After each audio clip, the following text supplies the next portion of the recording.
Hey guys, welcome to today's video. We're going to be talking about the Seattle Seahawks and their 2020 NFL season. We're also going to be breaking down what they did and what their offseason outlook looks like. Before we get started, please drop a like and a sub. I'd really appreciate it. That would help my channel grow. And with that said, let's dive right into the video, and I hope you enjoy.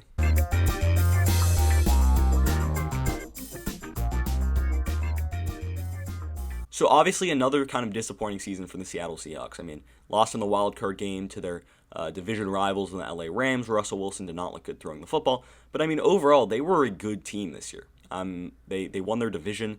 They had a successful season. They just could not get it going in the playoffs. And that's been what's kind of happened in the past few years. They've gone to the playoffs pretty much every year. And then they kind of just fall short each year, right? They lose in heartbreak fashion. And this season was no different. I mean, there are questions about Pete Carroll, and if he goes back to the playoffs next year and loses in the wild card divisional round again and doesn't really get them far in the playoffs, then maybe he doesn't have a job. I mean, obviously this is a Super Bowl winning coach. This is one of the best coaches in NFL history, I'd say, who's done a fantastic job with the Seattle Seahawks. But I mean, if you can't consistently get your team to the divisional round and the conference championship round, and you constantly have a good team with good players, and you look like you're going to be that team, and you look like you're just there are going to be questions, right? I think that Pete Carroll's a fantastic coach, and I don't think he should be anywhere near fired. I mean, I think he's going to be on a shorter leash, but overall, he's still a great coach. However, let's start talking about the stats. So, obviously, 17th in total offense this year, 16th in passing offense, 12th in rushing offense, and 8th in total points. If we look at their offensive line for a second, which is something I'm going to talk a lot about in this video, they gave up 48 sacks, which is the ranked 27th in the NFL. That's a lot of sacks. And Russell Wilson every year just gets completely demolished with sacks. I mean, he's one of the most hit quarterbacks, and he always gets, every single year, we're always like, the Seahawks need to add offensive line help. They never do. So we're going to talk about a lot about that in today's video. But now defensively, let's just look at their defensive stats too. They ranked 22nd in total defense, 31st in pass defense, 5th in run defense. Really weird defense here. And 15th in points per game allowed. And they had 46 sacks, which ranked 7th in the NFL.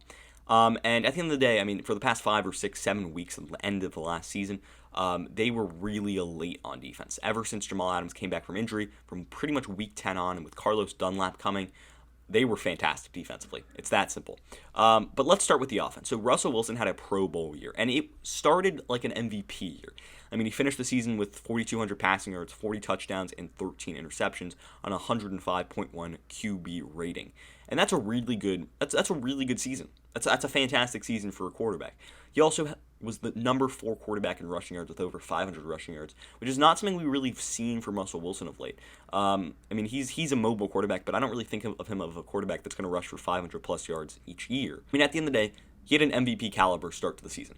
His ability to find his receivers in Tyler Lockett and DK Metcalf at the beginning of the year was off the charts. He was throwing the ball all over the field and being really accurate and not throwing interceptions. But then as the season progressed, he started falling off a little bit. He got a little bit sloppier with the football. He didn't look good throwing the football as much. He still had a 40 touchdown, 13 interception year. Fantastic year. But it really could have been better. It really could have been an MVP year. And then, obviously, Mahomes and Rodgers kind of ran away with the MVP recognition, or really in that conversation. Even Josh Allen too. But Russell Wilson, fantastic year. Okay, did kind of drop off at the end of the year. So overall, I just like what this offense did. It was a good offense. It wasn't as good as it's been in the past few years, but they did have some really good stars that really popped up. And I'll get to those in a second. Obviously, DK Metcalf is one of them. But I want to talk about Chris Carson. In 12 games, he rushed for 681 yards, 5 touchdowns. He also had 37 receptions for 287 yards and 4 touchdowns. So this wasn't the great year that I was expecting from Chris Carson. I was really expecting him to continue his back-to-back 1,000-yard seasons over the past 2 years. But obviously, he got banged up, missed 4 games. He probably could have gone to 850, 900 yards. It would have been a little bit tough to get to 1,000 yards. He would have had to average over 100 yards a game. Not impossible, but really, the Seahawks offense has really been all about running the football first and then using the play action out of that. That's what they've been under Pete Carroll for a while now. And with Chris Carson hurt, it just they weren't able to have that same mojo. Carlos Hyde was in there for a little bit, and they had DJ Dallas and Travis Homer, but Chris Carson was the power of that offense, and without him for a few games, they really lacked. And he just did not have the season that we were expecting. He did not have that same explosion and that same push the line of scrimmage, which is something else that is definitely going to need to be worked on this offseason. But throwing the football, this offense was so fun to watch. One of the best in the NFL in that regard. DK Metcalf had a fantastic year, 83 catches for 1,300 yards and 10 touchdowns, really establishing himself as one of the best wide receivers in the NFL. And then Tyler Lockett had a great year. 100 catches for 1,000 yards and 10 touchdowns. So really good. And then, I mean, David Moore as that third receiver at 35 catches for 417 yards and 6 touchdowns. So overall, this receiving core was fantastic. Maybe they do go with a late round receiver in the draft. I mean, adding another receiver to that receiving core, maybe getting a guy who they think could be even better than David Moore, who I loved as a deep threat too. And the amount of sideline toe tap catches that David Moore had this year was fantastic. But I really like this receiving core. Metcalf was really, really good. Lockett was good. Did lose himself at times towards the end of the year, but overall, Metcalf was the heart and the soul of this team. I just loved him and what he was able to do, catching the football, running past defenders, and just being an overall elite player. He had some great games. I mean, he was just fantastic throughout the year, and I just love to watch what he was. I'm going to be excited what he's going to be able to do next year. I think he's going to get more catches, probably for the same amount of yards and touchdowns, but I think he's going to be more involved in the short passing game too. Obviously, he's a great deep threat, but I think he's just, he's one of those guys that can really just stretch a defense out. And Tyler Lockett too. I just love what this receiving core has. So it's not really something that they need to emphasize moving on. Tight end wise, there's something they do need to emphasize moving on. They had no tight end with more than 260 receiving yards. I think Will Dissly had like 251 receiving yards, which led the tight end group in that regard. And no tight end had more than 3 receiving touchdowns. Obviously, Greg Olsen missed some time towards the end of the year, had a season-ending injury. But I mean, Dissly or Olsen or even a guy like Hollister are not answers at the tight end position. They're really going to need to invest in a tight end this offseason. I don't know if that's going to be through the draft. I don't know if that's going to be in free agency. They do have some sort of cap space. I mean, Zach Ertz might be available. And I think that would be a good move for the Seattle Seahawks team, adding another playmaker on offense. But overall, tight end position is something that needs to be addressed. However, the real need that needs to be addressed is the offensive line. Guys like Shell and Iupati, and Pocic missed some time. They all missed time on that offensive line. But Duane Brown had a great year, and that's going to be one of the bright spots of this offensive line. He was healthy all year after missing 4 games last year. Only gave up 2 penalties and 2 sacks, earned an 87.3 PFF player grade, and he's quietly under the radar, one of the best left tackles in the NFL. And I know Seahawks fans are like, no, he's great. He's one of the best left tackles in the NFL, but other teams and other fans don't really talk about him. I'll be honest there. Duane Brown's not one of those guys that come up in your best left tackles kind of things. He's definitely a top 10 left tackle for most people, but he's elite. He's really good left tackle for the Seahawks team, and he's been one of those staples over there on that island at left tackle. But I mean, if we look at Mike Iupati, I mean, he had 4 penalties, a sack allowed, played under 500 snaps, 67.8 PFF player grade. Not great. Not a great season. Ethan Pocic, 932 snaps, was healthy most of the year, did miss some time. 1 penalty, 2 sacks allowed, pretty good, but he wasn't great in run blocking. And then Damien Lewis, I mean, he had a rough year, really rough year. Just under 1,000 snaps, 12 penalties, which is the most in the NFL for a guard. And then he gave up 3 sacks. He did earn a 70.2 PFF player grade, but overall, he did not have a great year. Not a great season. And I was expecting some big things from him coming out of a big school, obviously, in the draft. But overall, I thought he would have been better. He was kind of sloppy. 12 penalties is not something that you can really have. Maybe over some coaching and some development, he can get some better. He can get a little bit better. Then you had Brandon Shell at right tackle, gave up 4 penalties and 3 sacks. But you got to remember, this quarterback was sacked 47 times. I think 48 sacks was the total. And obviously, I think Geno Smith probably got sacked once. But overall, Russell Wilson was sacked 47 times this year. That's a lot of sacks. Like, you got to protect him. And I don't care if you want to do it on the inside. I don't care if you want to do it on the outside. Duane Brown's going to be healthy. Moving on to next season, he's going to be great over there at left tackle. But I mean, right tackle through left guard are all positions where you can upgrade. Iupati's old. Ethan Pocic is not really going to be an answer at center, I think. He was okay in not giving up penalties and sacks, but he wasn't good as a run blocker. And then Damien Lewis, I mean, maybe you keep him another year, but Brandon Shell's not an answer at right tackle. You need to help and protect the offensive line. And yeah, injuries were really plagued this offensive line this season, but they plague the offensive line every season for the Seattle Seahawks, and every season they don't really address the offensive line. They add maybe 1 or 2 guys, but you really need to spend some money on this offensive line moving forward. You really need to get a guy that's going to be an impact difference maker who could be a top 10, top 15 talent at their position to really, help this offensive line in the run blocking game and in pass protection. Now, though, let's talk about the defense, okay? So it's really a 2-part thing for the defense. I mean, it's before and after the Carlos Dunlap trade. So Carlos Dunlap had a great year for the Seattle Seahawks. fantastic season. And he was the reason they were able to have the elite defense that they had at the end of the year.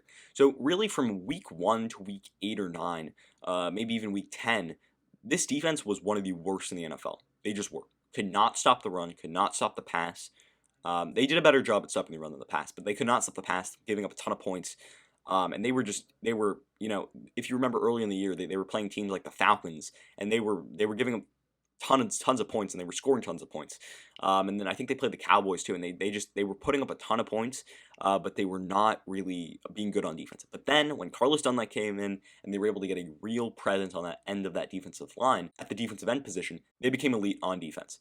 And the job that the defense coordinator Norton did was great at the end of the season. And also Jamal Adams. That's another piece we're going to talk about. And after week 10 and after he came back from injury, this defense was absolutely fantastic. So it starts with the defensive line, and they had a lot of injuries. I mean, Carlos Dunlap in the 8 games that he played as a Seahawk had 5 sacks, 7 tackles for loss, and 14 total tackles. Really good year for him, and he really got this defense going. Jarran Reed is a guy that is going to be interesting. He really struggles as a run stuffer, but he's good at getting to the quarterback as a defensive tackle. 6.5 sacks, 7.5 tackles for loss, but he did earn a 56.3 PFF player grade because of his pretty bad run stuffing abilities. But he does play next to Poona Ford, who is one of the better run stuffers in the NFL. Definitely under the radar in that regard. But Chris Collinsworth likes him. He mentioned him a few times this season over broadcast. But Poona Ford, really good run stuffer. I mean, 2 sacks, 7.5 tackles for loss, 40 total tackles, and an 81.9 PFF player grade. He's going to be a guy to build around on that defensive line. And then, I mean, Benson Mayowa, 6 sacks, 8 tackles for loss, 24 total tackles, 60 PFF player grade. And he's a good defensive end, a good guy who can get to the quarterback. But this team is missing a 10-sack guy. They're missing a 10-sack guy. I don't think Carlos Dunlap is that guy. I mean, he did have 5 sacks in 8 games, so he would have been on pace for 10 sacks with the Seattle Seahawks.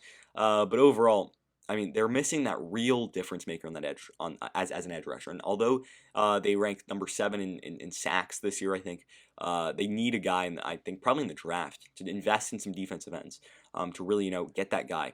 Really get that guy who can be a difference maker. But I mean, in the linebacking position, they were always good. I mean, Bobby Wagner and KJ Wright, you knew they were going to have good years. It was all about Jordyn Brooks, too. Did he have a good year? I'll get to that in a second. But Bobby Wagner, just shy of 140 total tackles. I mean, come on.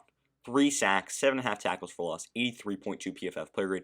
He's arguably the best middle linebacker in all of football. And then KJ Wright is so good, too. Really under the radar, under the radar guy. I mean, he's not really talked about a lot, but 86 total tackles, 12 tackles for loss, 2 sacks, 75.3 PFF player grade. He's fantastic too. Wagner and Wright are one of the better linebacking duos in the NFL. And then they added Jordyn Brooks this offseason in the late part of the first round, and he had a really weird year. So he had 57 total tackles, 2 tackles for loss, had a very rough start to the year. Really rough, could not get going. But as this defense started to pick up, he started to play really well, and his playmaking and his speed and his athleticism and his tackling ability were really put on showcase. And I thought he did a very good job at the end of the year, and I liked what I saw from him at the end of the year. I didn't really like what I saw from him at the beginning of the year. Really struggled early on, but really got better as the season progressed. And then, I mean, in the secondary, it's another weird thing about the secondary. They played really differently from the beginning of the year to the end of the year. The safeties had a really good year. I mean, guys like Quandre Diggs, 10 pass deflections, 5 interceptions, 64.2 PFF player grade was really good. I mean, if you get 5 interceptions as a safety, you're going to have a great season. And then Jamal Adams. That's a really interesting guy. Obviously, they gave up 2 first-round picks for Jamal Adams in that trade earlier this season with the New York Jets. But you know what? Jamal Adams did not have the best year, but I think he was fantastic. I mean, Seattle Seahawks fans are going to be like, no, he didn't catch the ball. He didn't have interceptions. That's what NFL fans are going to be like. They're going to be like, he didn't have interceptions. He was injured. He wasn't good. I mean, yeah, he only played 12 games, had a 64.2 PFF player grade, but he led this team in sacks. 9.5 sacks, 14 tackles for loss. And after this trade, I mean, he struggled early on. He didn't look great. But after week 10, he was the reason this defense became elite. I mean, he's great as a run stuffer. And you got to remember, he's a box safety. He's basically a linebacker playing safety. You got to remember that. And he's really good at rushing the quarterback.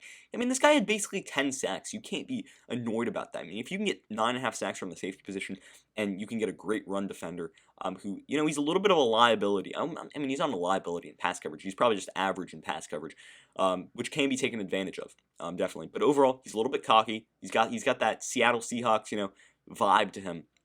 But I mean, Yeah, I mean, he's probably not worth 2 first-round picks, but I really liked what I saw from him this year. I think there are going to be probably 2 late first-round picks. I mean, this year it's around pick 23, I think. I think that's the pick. Don't quote me on that. But at the end of the day, I mean, Jamal Adams still had a great year. So if you're a Seattle Seahawks fan, and you were like, Jamal Adams had a rough year, yeah, I mean, he didn't have the 10 out of 10 season, but I think he had a probably 7.5 to 8 out of 10 season. I mean, he played well. I mean, 9.5 sacks from the safety position is really good as a run stuffer. And just overall, he's a great box safety. You got Quandre Diggs picking off passes. You got Jamal Adams getting to the quarterback and stopping the run. So I like the safeties here, but it's really about the corners. Shaquil Griffin had a good year, 12 games, 64.1 PFF player grade, 3 picks and 12 pass deflections. That's a solid year for Shaquil Griffin. But it's more about Quinton Dunbar. I mean, he got injured pretty early on, had only played in 6 games, had a 47.7 PFF player grade, which is not good whatsoever. Allowed 30 receptions in 6 games. That's about 5 receptions a game. And he had 30 tackles, 5 pass deflections, and 1 interception. He was getting targeted a lot, gave up a lot of receptions. I mean, you cannot give up 5 receptions each game on pace for that. That's inexcusable, really. Especially for one of the better corners last year. Quinton Dunbar was really good, but it's going to be about getting another corner this offseason, I think, either through the draft, probably as good a place. I mean, that 55th overall pick, there's going to be some good second-round corners. I think guys like Paulson Adebo, Shaun Wade. I think there's going to be a lot of corners that are going to fall into the second round, as this is a pretty deep corner draft, I think. After Patrick Surtain, it does drop off a little bit. But, I mean, there's good second-round corners that I think are going to be pretty good and impact players. Guys like Paulson Adebo, Shaun Wade, those are guys that I already mentioned. They might go maybe a little bit higher in that second round, but maybe you trade up. But overall, I mean, also DJ Reed Jr., who came in 6 pass deflections, 2 interceptions, 73.1 PFF player grade in 10 games. He was good. But, I mean, you know what? Moving into the offseason, they've got the 12th most cap space with about $15 million heading to the offseason. They're probably going to clear some cap with some contracts. They do have no first-round pick because of the Jamal Adams trade, but their earliest pick is at 55, and I think they need to target a corner, a tight end, maybe another playmaking edge defender, and then maybe some help on the offensive line. Definitely help on the offensive line. That's probably more of a free agency thing. Bring guys in, but you cannot get away with Brandon Shells at right tackle. Okay, you cannot get away with Ethan Pocic at center and Mike Iupati. I mean, you can probably get away with 2 or 3 of those guys, but I mean, overall, Duane Brown is just on an island over there at left tackle, and you need to give Russell Wilson help. You need to give him help because that Rams defensive line completely destroyed the Seahawks O-line in that playoff game. They just did. It's that simple. The Seahawks offensive line could not cope. They cannot keep up. They cannot deal with the pressure. So overall, this is going to be a huge offseason for them. Obviously, adding protection for Russell Wilson's a must. Adding a tight end is necessary. You got to think about adding another corner, as I already talked about, alluded to. And that's something to watch in the second round. Maybe you go O-line in the second round. There are some good offensive linemen too.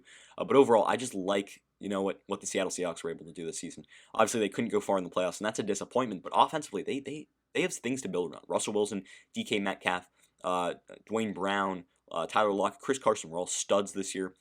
Carson was less of a great player than we thought he would be. But overall, I mean, it's the defense too. If this defense can continue playing like they did at the end of last season, then this is going to be a great team. I want this defense to add some more playmakers, who can rush the passer and in the secondary overall. Move Quinton Dunbar to a slot corner. I think would be a good move for the Seahawks. But overall, I mean, this was a good season. I mean, they won their division. They won a lot of games this year. So I don't think you can really complain if you're a Seahawks fan about the regular season. It's more about the postseason. It's more about the inconsistencies. I mean, even the Seahawks lost some really weird games. I mean, they lost a game to the Giants at home. Like, it was just a weird season. It was an up and down season for the Seattle Seahawks. But this offseason, they're going to have to make the right moves, and they're going to have to win this division again. They're going to have to get back to the playoffs. And, next season with the crowd back, hopefully, and they're going to have a little bit more help in the playoffs in that regard. And if they can clinch that 1 or 2 or 3 seed, which this team is definitely capable of with the coaching they have and the playmakers they have, they're going to have a better chance moving on. But, I mean, as I said earlier in today's video, I mean, Pete Carroll, that's going to be something to monitor. I don't think he's really on the hot seat yet, but I mean, the seat is getting hotter, right? He hasn't really been back to the Super Bowl ever since they last left the Super Bowl 5 or 6 years ago. So overall, the Seattle Seahawks had a good season this year, but definitely a little bit. It's not. Seattle Seahawks fans are going to be disappointed. They're going to be disappointed. You guys are disappointed, I can tell. You didn't really go far in the playoffs. You had a good year. You lost some weird games against bad teams like the Giants. And you know what? At the end of the day, stuff happens. Jamal Adams, I think, was a good trade. Maybe 2 first-round picks was a little bit too much. But at the end of the day, I like what this defense did at the end of the year. I like what this offense did pretty much all year.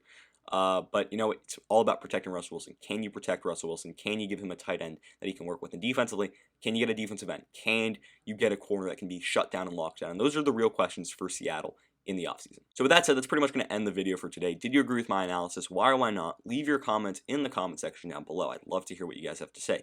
Also, if you're new around here, please drop a like and a sub. It would really help my channel grow, and I'd really appreciate it. And with that said, I hope you enjoyed the video, and until next time, see ya.